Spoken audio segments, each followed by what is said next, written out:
শুভ লগ্নের জন্য জগদম্বা পূর্ব হইতে শ্রীরামকৃষ্ণের মন প্রস্তুত করিয়া রাখিয়াছিলেন।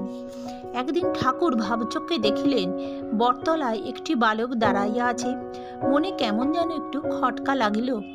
এইরূপ দর্শন কেন হইল? ভাগিনীও হৃদয়কে এই সন্দেহের কথা জানাইলে হৃদয় সহল্লেসে বলিলেন, মামা, তোমার ছেলে হবে, তাই দেখছ। শুদ্ধ অপাবৃদ্ধ মহাপুরুষ চমকিত হইয়া বলিলেন, সে কি রে, আমার যে মাতৃজনী, আমার ছেলে হবে কি করে? এই প্রশ্নের উত্তর হৃদয় দিতে পারেন নাই, দিয়াছিলেন স্বয়ং জগদম্বা। সে কথা আমরা প্রবন্ধের প্রারম্ভেই উল্লেখ করিয়াছি।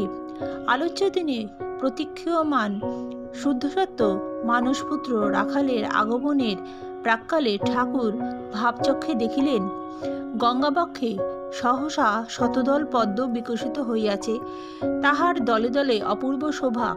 চিরকিশোর রাখালরাজ শ্রীকৃষ্ণের করধারণ করিয়া অপর একটি অনুরূপ বালক নূপুর পায় শতদলের ওপর নৃত্য করিতেছে। নৃত্যের অপূর্ব ছন্দে মাধুর্য সিন্ধু উথলিয়া উঠিতেছে। দেখিতে দেখিতে শ্রীরামকৃষ্ণ আত্মহারা হইলেন। ঠিক সেই মুহূর্তে সম্মুখে আবির্ভূত হইলেন রাখালচন্দ্র। শ্রীরামকৃষ্ণ সবিস্ময়ে দেখিলেন, এই তো তাহার পূর্বদৃষ্ট বটতলার দণ্ডীয়মান বালক, জগদম্বার প্রদর্শিত মানসপুত্র। কমলদলে নৃত্যপরায়ণ ব্রজকিশোর চিরশাখা। তিনি সব দেখিলেন, সব বুঝিলেন, কিন্তু সপ্রতিষ্ঠ মহামানব বাহিরে কোনো আবেগ উচ্ছ্বাস প্রকাশ করিলেন না।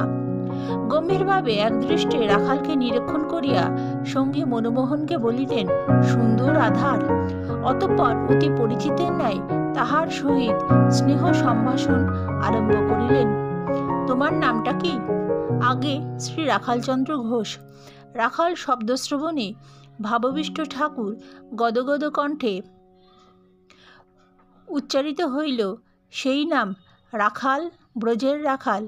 পরে কিঞ্চিত প্রকৃতস্থ হইয়া সাদরে বলিলেন, আবার এসো। এদিকে প্রথম দর্শনেই রাখালের অন্তরে বিদ্যুৎ চমকের ন্যায় কি যেন এক উচ্ছ্বাস খেলিয়া গেল। তাহার সমস্ত দেহ মন প্রাণ একেবারেই পরম পুরুষের প্রতি নিবিড় আবেশে আবিষ্ট হইল। তিনি মনে মনে ভাবিলেন, ইনি কে? এই সৌম্য মহাপুরুষটি কে? ইহার অনিমেষ দৃষ্টিতে যে দিব্য মাধুরী খেলিয়া বেড়াইতেছে। জয়তু শ্রীরাম।